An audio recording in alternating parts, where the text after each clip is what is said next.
Hello guys, welcome back to my channel.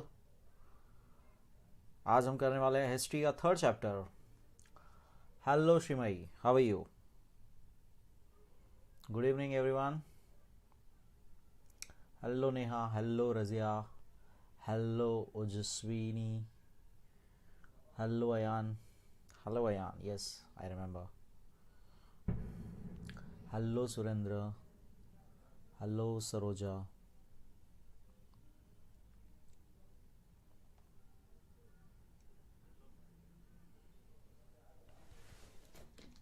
क्या हाल है सबका? बढ़िया। Good evening everyone. So we are live and I am fine. आप लोग कैसे हो? आई होप आप पढ़ाई भी कर रहे हो। सब लोग, सबका स्केड्यूल चल रहा है, अच्छा खासा टाइम टेबल बनाया सबने वीडियो देखने के बाद। खास करके आई होप आपने अपना एक टाइम टेबल बना के रखा है पढ़ाई का एंड आप पढ़ाई कर रहे हो अच्छे से। एंड आई होप कुछ अलग सी कुछ आपकी हॉबी भी आप साथ में कर रहे हो जिसमें आपको मज़ा आता हो। एक दिन हम ऐसे ही लाइव सेशन रखेंगे जिसमें हम अपने हॉबीज़ की बात करेंगे। सो आज हम करने वाले थर्ड चैप्टर हिस्ट्री का, दैट इज अप्लाइड हिस्ट्री। बहुत ही प्यारा सा टॉपिक है, बहुत ही इंटरेस्टिंग सा टॉपिक है अप्लाइड हिस्ट्री। ये टॉपिक भी वीडियो, बहुत ही प्यारा सा वीडियो मैंने बनाया था जिसमें मैंने बहुत ही क्लियरली एक्सप्लेन किया था कि अप्लाइड हिस्ट्री क्या होती है, अप्लाइड हिस्ट्री किसे कहते हैं। एंड ये जब ये अभी जब से न्यू लाइक आपका ये टाइम टेबल लाइक पोर्शन आया, नॉट टाइम टेबल सॉरी, जब से आपका न्यू पोर्शन आया, नया सिलेबस आया है, हिस्ट्री बुक इतनी इंटरेस्टिंग बना दी इन्होंने, इतने प्यारे टॉपिक्स इसमें डाल दिए हैं जिसमें से आपको एक्चुअल में पता पड़ता है कि आपके लिए हिस्ट्री क्यों इंपॉर्टेंट है। वरना जो होता है कि सबको हमेशा से लगता है, कि मुझे भी लगता था जैसे स्कूल टाइम पे, कि अरे यार क्यों पढ़ना है ये हिस्ट्री, पढ़ूं क्यों मैं, मुझे नहीं जानना यार कि कब क्या हुआ था, कि किसका डेथ कब हुआ था, किसने क्या कैप्चर किया था, नहीं जानना है मुझे, डेट याद नहीं रखना है मुझे, क्या नहीं जानना है। तो ये सब सभी एक पैटर्न है बच्चों के बीच में कॉमन, जो वो हिस्ट्री को समझ नहीं पाते हैं। सो न्यू पोर्शन जब आया हमारे यहाँ पे ये, और उसमें जब ये नए चैप्टर्स डाले गए, तो उसमें खास करके थर्ड चैप्टर जो है ये अप्लाइड हिस्ट्री, इसमें आपको बड़े डिटेल में उन्होंने फिर बताया है कि क्यों आपके लिए भी हिस्ट्री ज़रूरी है, हिस्ट्री से आप क्या फ़ायदा ले सकते हो, हिस्ट्री आपको कैसे अप्लाई करनी है अपने लाइफ में, एप्लीकेशन कैसे करना है अपनी लाइफ में हिस्ट्री का। तो वो इस चैप्टर में हमने पढ़ा था एंड हमने अलग अलग फील्ड्स में देखा था कि हिस्ट्री कैसे कनेक्टेड है। हिस्ट्री साइंस से कनेक्टेड है, हिस्ट्री टेक्नोलॉजी से कनेक्टेड है, हिस्ट्री कॉमर्स इंडस्ट्री से कनेक्टेड है, हिस्ट्री मैनेजमेंट स्टडीज से कनेक्टेड है, arts humanities, you name anything, history हर एक चीज से कनेक्टेड है। सो ये चीज़ यहाँ पर हमने देखी थी, ये चैप्टर में हमने पढ़ा था। ओके, सो ये क्या है, थोड़े कमेंट पढ़ूँ मैं। Live session chapter 5-8, science chapter अभी 5-8 तो अभी बाकी है, हम लोग धीरे धीरे जा रहे हैं। हमने अब तक साइंस का 2 चैप्टर कर लिया, तो धीरे धीरे हम जाएंगे, डोंट वरी। जैसे अभी फिलहाल हिस्ट्री साइंस का अभी लॉजिक चल रहा है हमारा, अल्टरनेट डेज। लाइक लाइक यार ठीक है, लाइक कर दो एंड आपस में मत बहस करो यार प्लीज। क्या हुआ, मेरा वॉइस क्या लो है क्या? विवेक कह रहे हैं कि मेरा वॉइस लो है। ये हाँ, स्क्रीन पता नहीं क्यों ब्लैंक हो रहा है, मैं भी वो देख रहा हूँ, मुझे यहाँ पे स्क्रीन मेरा ब्लैंक हो रहा है, पता नहीं क्या इशू है, आई हैव नो आइडिया। और मेरा कैमरा लाइक मेरा ये वेबकैम का फ्लैश लाइट ऑन है, बट इसमें स्क्रीन पे आता नहीं है, पता नहीं कुछ तो, I don't know exactly. I hope मेरा वॉइस क्लियर है, give me a quick yes on my voice clear. मेरा वॉइस क्लियर है, please tell me that. Am I audible clearly?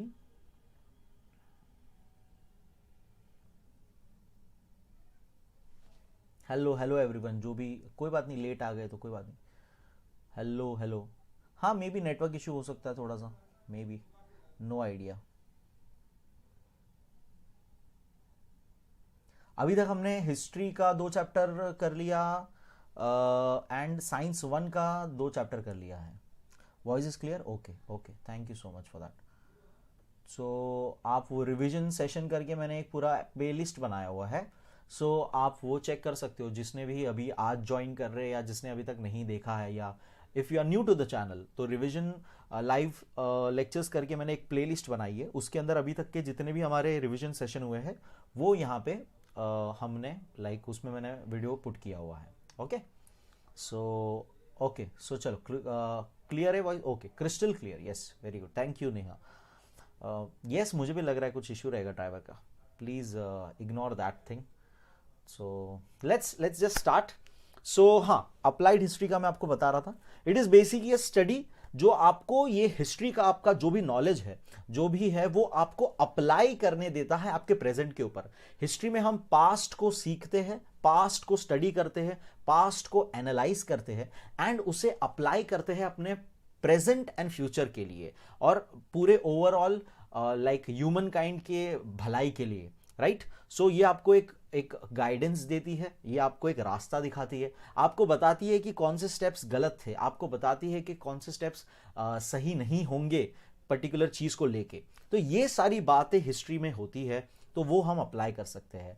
अगर आपने अभी तक ये अप्लाइड हिस्ट्री का वीडियो नहीं देखा है तो प्लीज प्लीज प्लीज मैं आपको सजेस्ट करूंगा कि आज रात को ही सोने से पहले किसी भी तरह से अप्लाइड हिस्ट्री का वीडियो जरूर देख लीजिएगा एंड सुबह उठते ही चैप्टर रीड करिएगा टेक्स्ट बुक में से।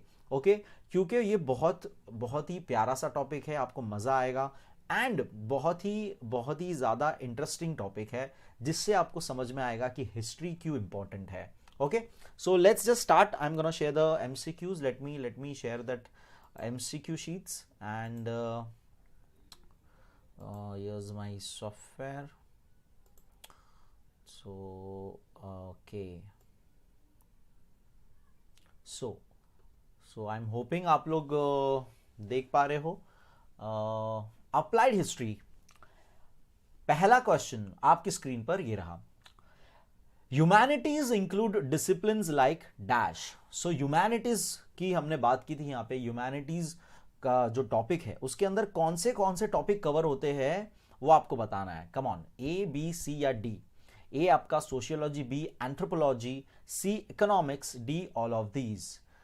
ये सारी चीजें हमने डिटेल में पढ़ी थी, क्या चीज क्या होती है, एंड ये सारी चीजें मैं आपको बता चुका हूं कि क्या ये सारी चीजें हैं। So who is gonna tell me? बहुत ही सिंपल सा आंसर है एक्चुअली, ये बहुत ही सिंपल सा आंसर है कि क्या होता है ह्यूमैनिटीज में, क्या आता है। आगे जाके ह्यूमैनिटीज एक डिसिप्लिन हो जाता है जिसको आप मास्टर्स कर सकते हो, उसमें PhD कर सकते हो उसके अंदर। यस, वेरी गुड, बहुत जन ने सही आंसर देना चालू कर दिया।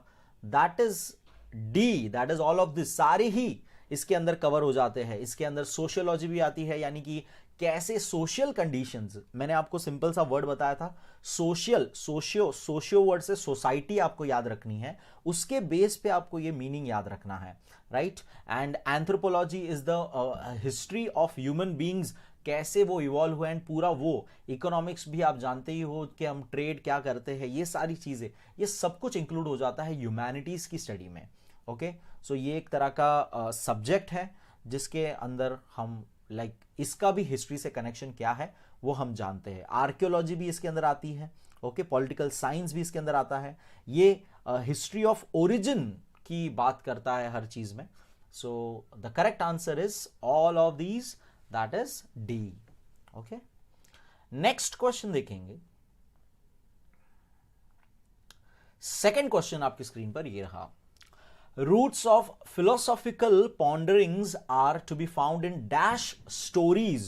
So जो philosophical बातें होती है, philosophical जो भी stories, वो कौन से किस तरह की stories में हम जानते हैं philosophy के बारे में। philosophy मतलब भी मैं बहुत अच्छी तरह से बता चुका हूं कि philosophy में हम लोग एकदम ideologies की बात करते हैं, जिसमें हम intellectual, moral, ये सारी चीजें हम बात करते हैं। एंड वैसी इसकी हमें प्रेरणा कौन सी स्टोरीज में से मिलती है, किस तरह की स्टोरीज में से मिलती है, तो ये आपको बताना है कि फिलॉसफी का क्या क्या एक तरह का बेस है, रूट है। तो आंसर्स आपको बताना है, लाइक ऑप्शंस है आपके, ए ट्रेजेडी स्टोरीज में से, बी रीबर्थ वाली स्टोरीज में से, सी माइथोलॉजिकल स्टोरीज में से, and D none of this में से। बहुत ही सिंपल अगेन आंसर है इसका, वेरी गुड, बहुत जन ने अगेन मुझे आंसर देना चालू कर दिया, that is C is the correct answer. Very good very good. एक दो जन ने डी भी बोला, नहीं नन ऑफ दिस नहीं है, डी ऑप्शन नहीं है, C is the correct answer. Okay, mythological stories क्या होती है? माइथोलॉजिकल स्टोरीज आर जो हमने काल्पनिक, एक तरह से हमने सारी जो स्टोरीज है, मिथ, उसे मिथ शॉर्ट फॉर्म में हम मिथ भी कहते हैं, इट्स अ मिथ, यानी कि जितनी भी स्टोरीज है काल्पनिक हो सकती है। ओके, रामायण महाभारत एक्चुअली हमारी ग्रेट माइथोलॉजीज मानी जाती है। ओके, सो वैसी स्टोरीज का बेस हमें फिलोसॉफी सिखाती है, what is right what is wrong, हमें मोरल सिखाती है, हमें इंटेलेक्चुअल बातें सिखाती है, वो अपना एक एक्सप्रेशन होता है, और इसीलिए फिलोसॉफी भी एक गुड एक सब्जेक्ट है। ओके, सो मराठी में गाइस सॉरी, मैं मराठी में ये ट्रांसलेट तो नहीं कर सकता, I am very sorry, Marathi मैं नहीं जानता, आई एम नॉट महाराष्ट्रियन एक्चुअली, हालांकि मेरे सरनेम से मैं महाराष्ट्रियन लगता हूँ, वाडेकर से, but I am not Maharashtrian, so sorry for that, I can translate in Marathi.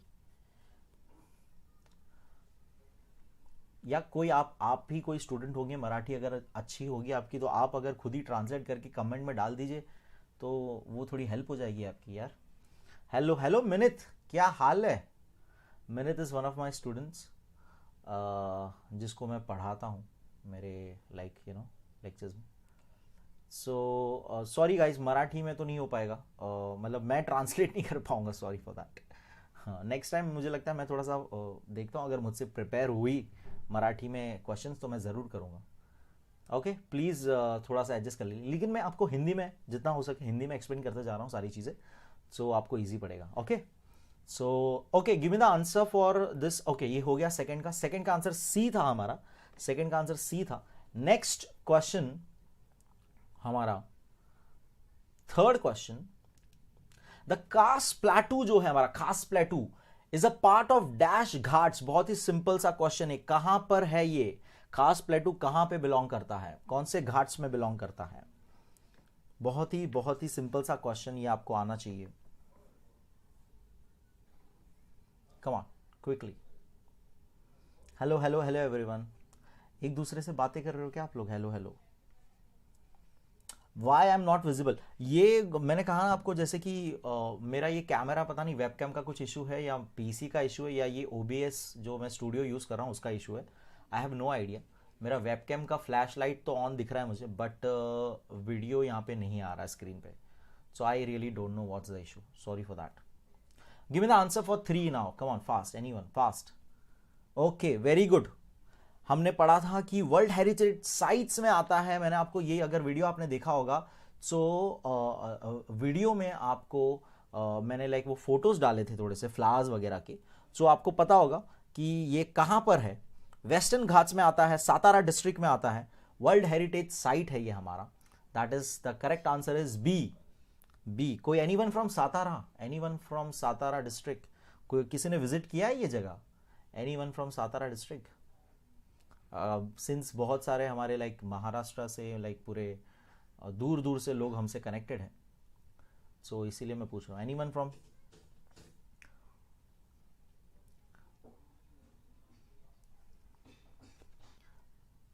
Okay,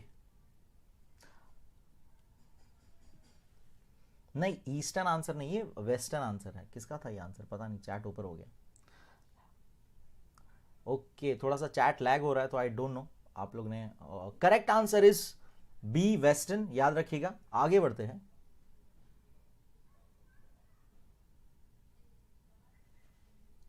fourth question देखेंगे। फोर्थ क्वेश्चन आपकी स्क्रीन पर ये रहा, the concept of dash heritage gives importance to the thought of biodiversity. So कैसे heritage, हमने देखा था heritage क्या होती है, जो हमें हमारे पूर्वजों से मिली हुई वैसी, जिसे हमें प्रिजर्व करके रखना है, कंजर्व करके रखना है। पूरे हिस्ट्री में हमने पूरे आपके बुक में हमने बात की थी हेरिटेज साइट्स की, ये तो ये बायोडाइवर्सिटी से कैसे कनेक्टेड है, कौन सा वैसा कंसेप्ट है जो बायोडाइवर्सिटी से कनेक्टेड है? तो ये एकदम सिंपल है। बायोडाइवर्सिटी क्या होती है, ये इसके लिए आपको ये पता होना चाहिए, तो आप ये आसानी से आंसर कर सकते हो। बायोडाइवर्सिटी क्या होती है, anyone? Biodiversity, very good, correct answer is a, natural. Very good, natural heritage जो है वो सारा बायोडाइवर्सिटी से बिलोंग, बायोडाइवर्सिटी के कंसेप्ट से बिलोंग करता है। Biodiversity is basically the balance in the nature. Diverse कितनी चीजें हैं, अलग अलग चीजें एक साथ एक जगह पे, हमें पानी, एयर, वाटर, ये सब कुछ मिला के सारे एनिमल्स, लिविंग थिंग्स, सब कुछ मिक्स होके जो नेचुरल स्टेट में मिलता है, तो उस बेसिस पे ये नेचुरल इसका आंसर है। फोर्थ का answer A, natural heritage gives the importance to the thought of biodiversity. Next question देखेंगे, फिफ्थ क्वेश्चन आपका, in order to understand the philosophical expressions, knowledge of history of dash proves useful. तो आपके अभी हमने बात की थी फिलोसॉफी की, तो फिलोसॉफिकल एक्सप्रेशंस के लिए कौन से हिस्ट्री का नॉलेज हमें काम आ सकता है, कौन से हिस्ट्री का नॉलेज हमें काम आ सकता है? बहुत ही इंपॉर्टेंट क्वेश्चन ये। कौन से टाइप ऑफ नॉलेज हमें काम आ सकता है, हिस्ट्री ऑफ व्हाट काम आ सकता है हमें फिलोसॉफिकल एक्सप्रेशंस के लिए? कम ऑन,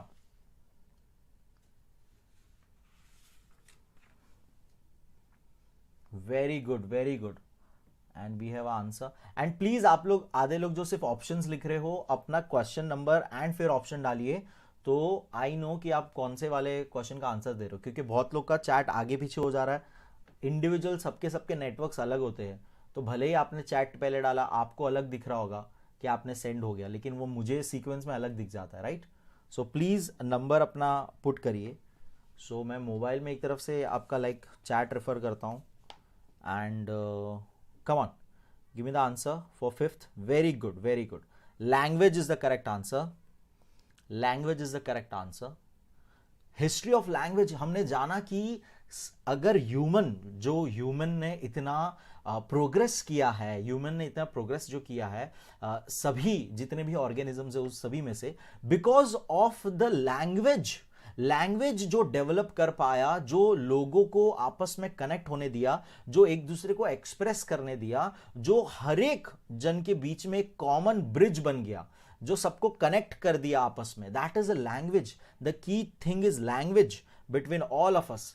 सो उसका नॉलेज बहुत जरूरी है। The correct answer is D, language.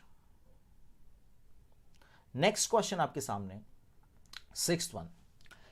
It is said that dash is the mother of inventions. बहुत ही प्यारा सा, बहुत ही ब्यूटीफुल सा ये एक थॉट है, प्रोवर्ब है कि dash is the mother of inventions. ये आपने नॉर्मली भी सुना होगा, आई don't no, but what is the mother of inventions? लोग खोजबीन पे कैसे जाते हैं, कैसे कोई चीज इन्वेंट हो जाती है, क्या चीज इन्वेंशन को लीड करती है? मैंने अपने वीडियोस में पहले भी बताया हुआ है कि डिस्कवरी और इन्वेंशंस में कुछ फर्क है। एंड इन्वेंशन यानी कोई चीज थी नहीं, उसको हमने बना दी, उसको हमने उत्पन्न कर दी, इन्वेंट कर दी, तो वो क्या चीज है? Very good, very good. The correct answer is need, जरूरत। नीड यानी जरूरत हमें पड़ती है तो हम उसके पीछे लगते हैं, एंड वो चीज हम उससे कुछ ना कुछ हासिल कर लेते हैं, और कुछ हम उसका सॉल्यूशन निकाल लेते हैं। हमें कोई प्रॉब्लम होती है, हम उसका सॉल्यूशन निकालते हैं, which becomes our invention. So the correct answer is C, the correct answer is C. Next question देखेंगे, seventh question. The scientific inventions and technological advancements are dash on each other. तो हमने ये पूरा जब chapter पढ़ा था उसके अंदर हमने देखा था साइंस का एक पूरा सा टॉपिक था, और टेक्नोलॉजी का पूरा सा एक टॉपिक था। जनरली हम लोग साइंस और टेक्नोलॉजी को इक्विवेलेंट समझ लेते हैं, एंड हमेशा उसको इक्विवेलेंट ही यूज करते हैं वर्ड को, लेकिन आपकी बुक का नाम भी आपको पता होगा, साइंस एंड टेक्नोलॉजी होता है, राइट? सो साइंटिफिक इन्वेंशन एक अलग एंड टेक्नोलॉजिकल एडवांसमेंट एक अलग। सो ये दोनों आपस में क्या है? आपस में क्या वो totally dependent, mutually dependent, not dependent, या नन ऑफ दिस? बहुत ही सिंपल सा ये चीज है, बहुत ही सिंपल सा ये क्वेश्चन है एंड बहुत इंपॉर्टेंट है, अगेन आपको पता होना चाहिए ये। वेरी गुड, कुछ लोग ने गलत आंसर भी दिया है। It is not A, it is not A, it is B. B is the correct answer. Mutually dependent, mutually का मतलब होता है दोनों ही एक दूसरे पे डिपेंड है, यानी साइंस को भी टेक्नोलॉजी की जरूरत है, टेक्नोलॉजी को भी साइंस की जरूरत है, उसे म्यूचुअल कहा जाता है। म्यूचुअल यानी दोनों के बीच में वो अंडरस्टैंडिंग है, दोनों को वो रिक्वायरमेंट है एक दूसरे की, उसे म्यूचुअल अंडरस्टैंडिंग कहते हैं। तो वैसा यहां पर दोनों एक दूसरे के ऊपर डिपेंड करते हैं, तो उसे कहते हैं mutually dependent on each other. Okay, so the correct answer is B. Okay बेटा, एनिमेशंस वगैरह मैं इसमें तो नहीं बना सकता हूँ, सॉरी। लाइव लेक्चर्स में एनिमेशन तो पता नहीं कैसे करते हैं लोग, वो लोग पता नहीं क्या टेक्नोलॉजी यूज़ करते हैं, बट मैं वीडियोस, चैप्टर के वीडियोस में जो होते हैं उसमें मैं सारी चीज़ें कोशिश करता हूँ कुछ एनिमेशन या कुछ मैप्स या कुछ इमेजेस यूज़ करके आपको बताऊँ। सो आप चैप्टर का एक्सप्लेनेशन देखिएगा अगर आपको एनिमेशन और ये सब कंसेप्ट समझने हैं। यहाँ पर हम कंसेप्ट नहीं समझ रहे, यहाँ पर हमारे कंसेप्ट कितने हमको याद है, कितने समझे हैं, उसका रिविजन कर रहे हैं। Okay, so if you are new to the channel और you are watching it for the first time, directly revision अगर आप देख रहे हो तो आई वुड सजेस्ट यू पहले आप चैप्टर देखिए, चैप्टर का एक्सप्लेनेशन देखिए, उसमें आपके सारे डाउट्स क्लियर हो जाएंगे, इतना मैं गारंटी देता हूं, और उसके बाद आप ये रिविजन करिए। ओके, सो उसके अंदर आपको थोड़ा सा एनिमेशन बोलो या जो भी है, बेस्ट वे में मैंने उसको डिटेल में एक्सप्लेन की हुई सारी चीजें हैं। ओके, सो आई ट्राई अब से कि मैं मराठी में भी कोशिश करूं, but I need someone to translate in Marathi यार, but I try my best. Ghost, मैंने आपका प्रॉब्लम आज देखा कि आपको नहीं जम रहा है, बट आई डेफिनेटली ट्राई बेटा। ओके, मैंने ऑलरेडी वो चीज़ दिमाग में नोट कर ली जब आपने कहा कि आपको नहीं जम रहा है questions. Okay, so I try कि मैं अब से मराठी में भी या तो लिखा लूँ या तो खुद उतना मैं पढ़ लूँ कि मराठी में आपको एक्सप्लेन कर सकूँ। Okay, so I get this Marathi का कुछ कॉपी या समथिंग, आई सी। ओके, सो फिलहाल के लिए आप एंजॉय करिए, इंग्लिश भी सीख लो यार, इतना इंपॉर्टेंट ही है साथ में, मैं हिंदी में एक्सप्लेन कर ही रहा हूँ आपको। ओके, सो थोड़ा थोड़ा आप सीख लो, आपको समझ में आ जाएगा। So the correct answer for the seventh one was B, that is mutually dependent. ठीक है, एक दूसरे के ऊपर दोनों ही डिपेंडेंट है। Next question is eighth one. Dash is a type of tangible cultural heritage. Tangible cultural heritage हमने देखा था, tangible and intangible दोनों चीज के हमने देखे थे एग्जाम्पल्स। सो आपको बताना है which one is the tangible one। तो बहुत ही सिंपल सा आपको बताना है, जो चीज tangible का मतलब होता है, सिंपल सा अगर बताऊं आपको, तो जिस चीज को हम प्रैक्टिकली देख सकते हैं, लाइक फील कर सकते हैं, छू सकते हैं, देख सकते हैं, उसे टैंजिबल चीजें कही जाती है। इनटैंजिबल वो चीजें होती है जो कंसेप्ट होता है, वो हम ऐसे प्रैक्टिकली उसे छू नहीं सकते हो, वैसा चीज नहीं होता है वो। तो यहां पे आपको बताना है what is the answer, eighth का आंसर। यहां पे मुझे लग रहा है बहुत जन गलत आंसर दे सकते हैं। वेरी गुड, कुछ लोग ने सही आंसर पता कर लिया है।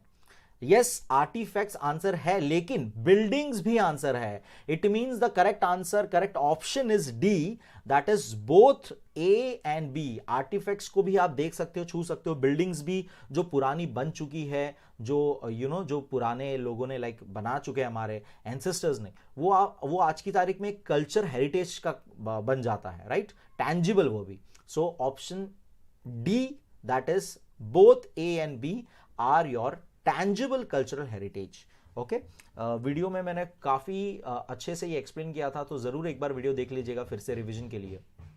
नेक्स्ट क्वेश्चन आपका ninth one, natural heritage includes dash. अब ये भी बहुत ही प्यारा सा, हेरिटेजेस का जब हम कर रहे थे तभी ये नेचुरल हेरिटेज भी आ रहा था। तो नेचुरल हेरिटेज में क्या क्या चीज आती है, flora, fauna, ecology, all of these.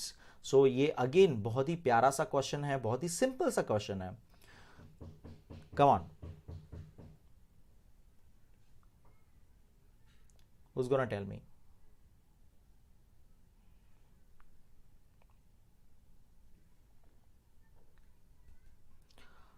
और आपस में प्लीज लड़ना बंद करो, ये क्या, कौन शटापटाप क्यों कर रहे हो एक दूसरे को। यस, इंग्लिश कुमार भारती के वीडियोस और ग्रामर के वीडियोस बनाता हूं मैं, Manish ji. Yes, the correct answer is all of these, सारे ही नेचुरल हेरिटेज है, फ्लोरा फोना यानी आपके वेजिटेशंस एंड एनिमल्स, ये सारा, एंड उनको मिला के क्या बनता है, एक इकोलॉजी बनता है, राइट।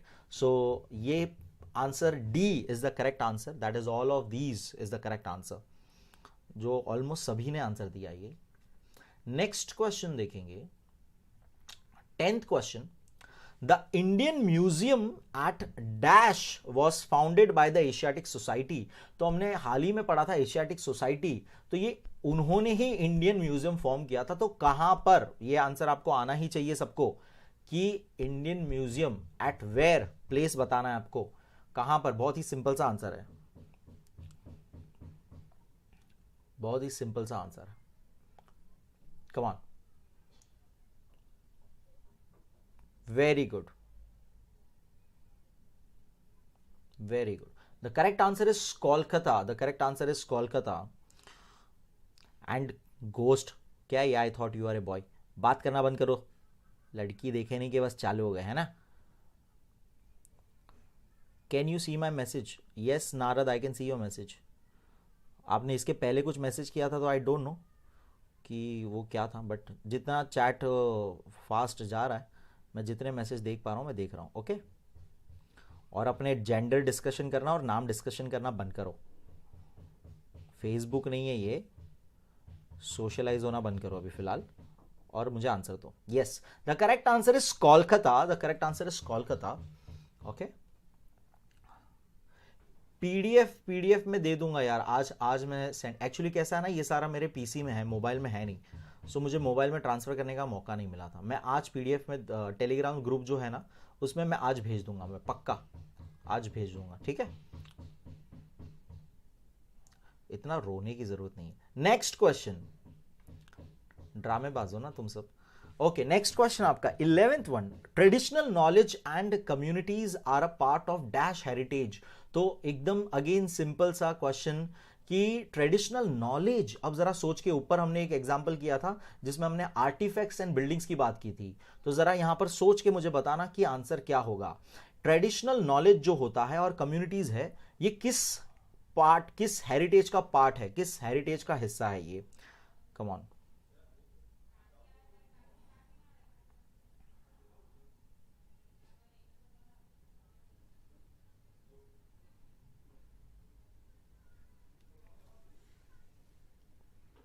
नारद जी, आपका कौन सा मैसेज बेटा, मैसेज बेटा आपके सब बहुत ऐसे ऊपर आगे पीछे सबके हो रहे हैं ना, तो मैं सारे मैसेज तो देख नहीं पा रहा हूँ, जो जब भी दिख जा रहा है वो मैं लाइक उसको मैं पढ़ रहा हूँ।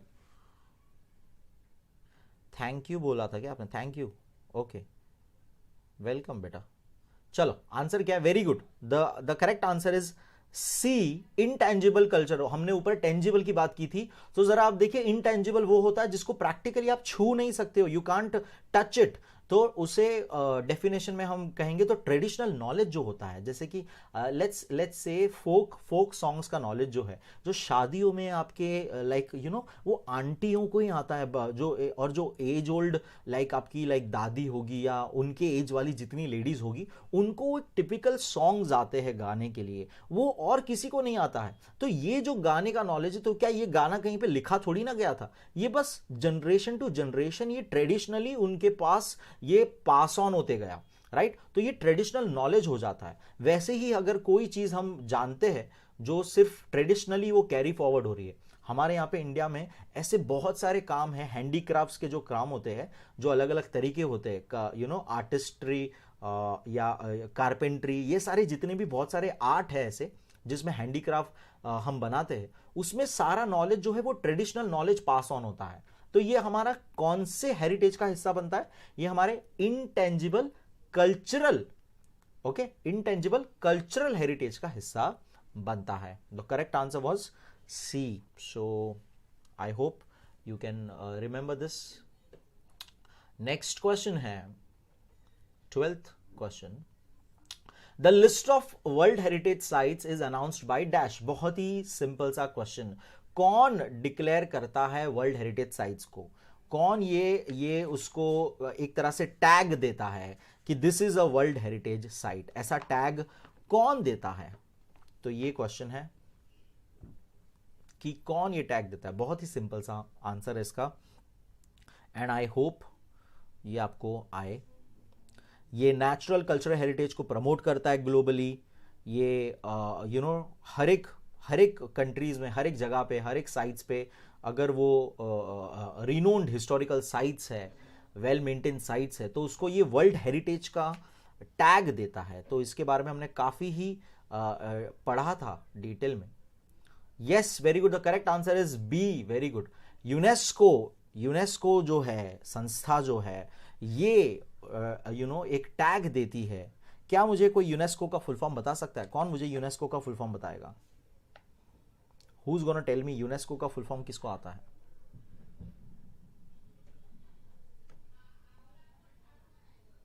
एनीवन?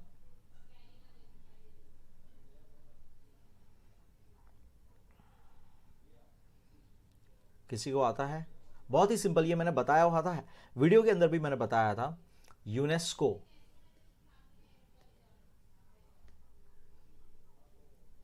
No one? क्या हुआ, ये चैट रुक गया क्या? गूगल तो नहीं करने चले गए? Very good. Yes, United Nations educations. Yes, किसने आंसर दिया ये पहले? सरोजा का आंसर दिख रहा है मुझे खाली, और किसी ने आंसर नहीं दिया। नहीं, नहीं, ये किसका आंसर है? Shades filter? नहीं बेटा, वर्ल्ड नेचुरल कैसे आ सकता है, जरा देखिए। वर्ड जो वो पूरा एक्रोनिम बना है ना, UNESCO, तो उस हिसाब से आपको देखना था वो पूरा। सो करेक्ट आंसर सबसे पहले मेरे ख्याल से सरोजा नाम था, शायद से ऊपर चला गया चैट, उन्होंने दिया। So that is United Nations Educational Social Cultural Organization. So ये सारी कल्चरल सोशल एजुकेशन रिलेटेड चीज़ें देखती है, प्रमोट करती है, and world heritage site declare करती है किसी चीज़ को।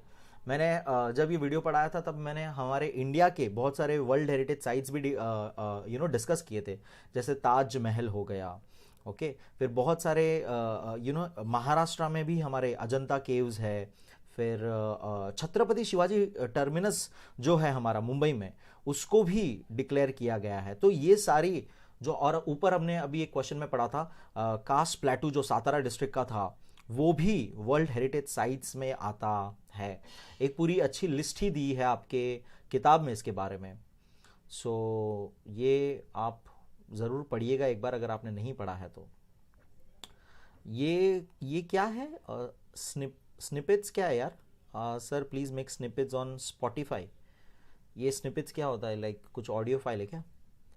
I'll get to that if that is useful or something, okay? So let's move on to the next question. 13th question देखेंगे।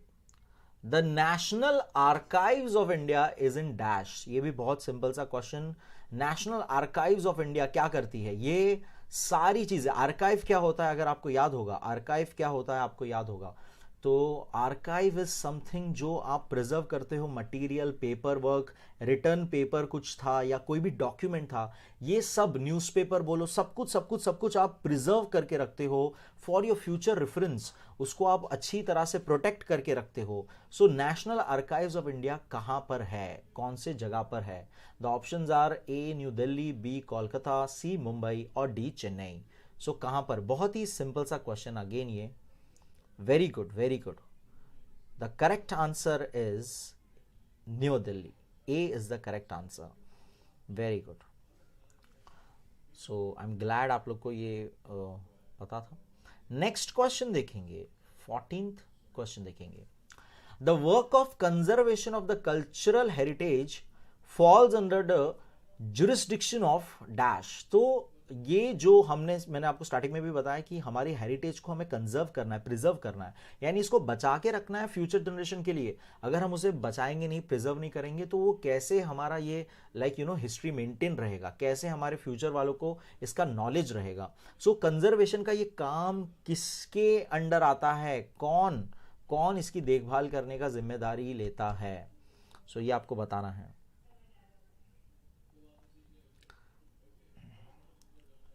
कम on quickly, very good. Sanika ji का पहले answer दिख रहा है मुझे, सानिका जी है, फिर वेदिका भी दिख गया, श्रीमयी का भी आंसर दिख गया। The correct answer is C, that is both A and B. Archaeological survey of India जो पूरे इंडिया पे लागू होता है, एंड पर्टिकुलर आपका जो स्टेट लेवल पे India state departments of archaeology जो होता है उसके अंडर वाला, वो भी पूरा स्टेट वाइज अपना जो है वो कंजर्वेशन का काम देखता है। ओके, सो ये चीज़ आपको याद रखनी है। जितने भी हमारे साइट्स मिले हैं, प्री हिस्टोरिकल साइट्स बोलो, जो भी एक्सकेवेशंस में अलग अलग टूल्स मिले हैं, वेपन्स मिले हैं, या फोर्ट्स है टूटे फूटे, वो सबको मेंटेन करने का काम ये करता है। ओके, अगर आपको पता होगा महाराष्ट्र में बहुत सारे शिवाजी महाराज के फोर्ट है, तो अभी फोर्ट्स पे पहले तो ना ऐसे ही पड़े थे, कोई उसका ध्यान नहीं रख रहा था, बट अभी जो है ना ऑलमोस्ट हर फोर्ट के यहाँ पे आपको ना अच्छा खासा क्लीनिनेस मिलेगा, उसको यूनेस्को का वहाँ पे टैग लगा रहेगा, वहाँ पे उसको मेंटेन किया रहेगा, पब्लिक के लिए जगह बनाई रहेगी अच्छी खासी घूमने फिरने की, वहाँ पे पास ही में पब्लिक टॉयलेट्स बने रहेंगे। तो ये सारा चीज का ध्यान रखते हैं ये दोनों संस्थाएं, ए एंड बी दोनों इसके अंदर आते हैं। ओके, सो नेक्स्ट वन देखेंगे, which is the last question for the day. 15 questions ही है आज हमारे, बहुत ही important questions again. The earliest museum in the world was discovered in the excavation at the city of dash.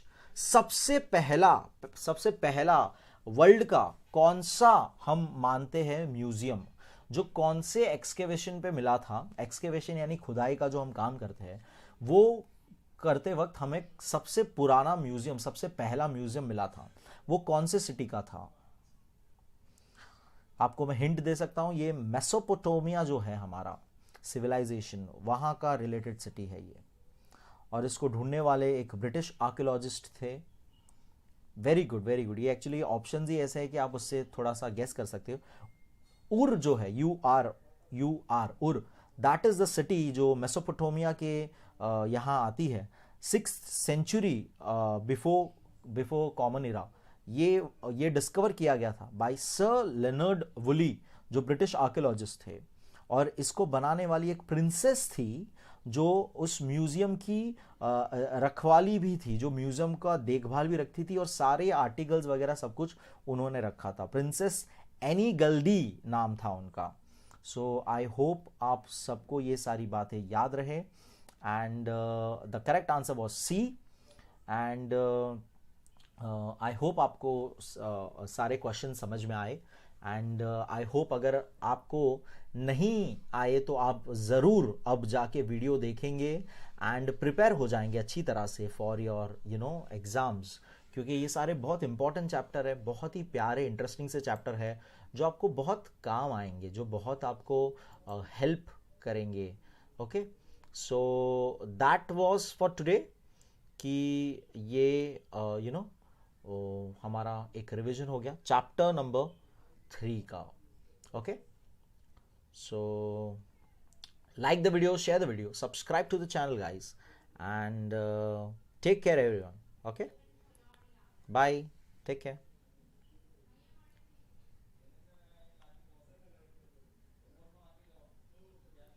Any questions? Yes, like कर दो यार। अरे हाँ, वो तो भूल ही गया मैं, कल की बात करना भूल ही गया मैं। ओके, कल हम करेंगे, आज हमने हिस्ट्री किया, कल हम साइंस करेंगे अगेन। साइंस का 3rd चैप्टर का हम रिवीजन करेंगे, सेम टाइमिंग 8:30 को मिलेंगे हम लोग। ओके, एंड टेलीग्राम ग्रुप में आज मैं सेंड कर देता हूँ यार। आज मैं PDF ये सारे ना मेरे मोबाइल में ले लेता हूँ एंड सेंड कर देता हूँ। कल हम 8:30 को साइंस के 3rd चैप्टर के साथ मिलेंगे। आज बहुत लोग ने पढ़ाई नहीं की थी, तो प्लीज़ कल ऐसे मत आना, कल थोड़ा पढ़ाई करके आना। आप लोग आंसर करते हो तो ज़्यादा मज़ा आता है उसका, राइट। सो थोड़ा सा ओके, बी प्रिपेयर्ड, तब मज़ा आएगा रिवीजन में, वरना मज़ा नहीं है रिवीजन में। ओके, सो कल मिलेंगे 8:30 साइंस 3rd चैप्टर के साथ। साइंस 1 ऑफकोर्स, साइंस वन हमारा चल रहा है अभी फिलहाल। साइंस 1 का 3rd चैप्टर, साइंस 1 का 3rd चैप्टर, साइंस 1 का 3rd chapter. Okay, so that's all. See you tomorrow guys. Bye, take care. Love you all.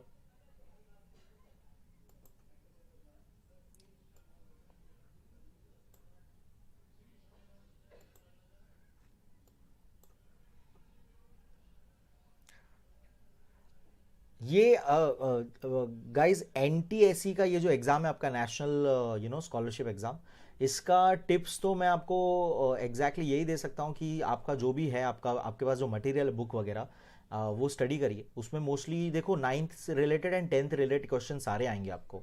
Okay, सो वो आप जितना हो सके आपकी किताबें, टेक्स्ट बुक्स पढ़िए, जितनी टेक्स्ट बुक्स पढ़ोगे उतना बेटर होगा। एमसीक्यूज सॉल्व करने में आपको उतना हेल्प होगा वो चीज़ें।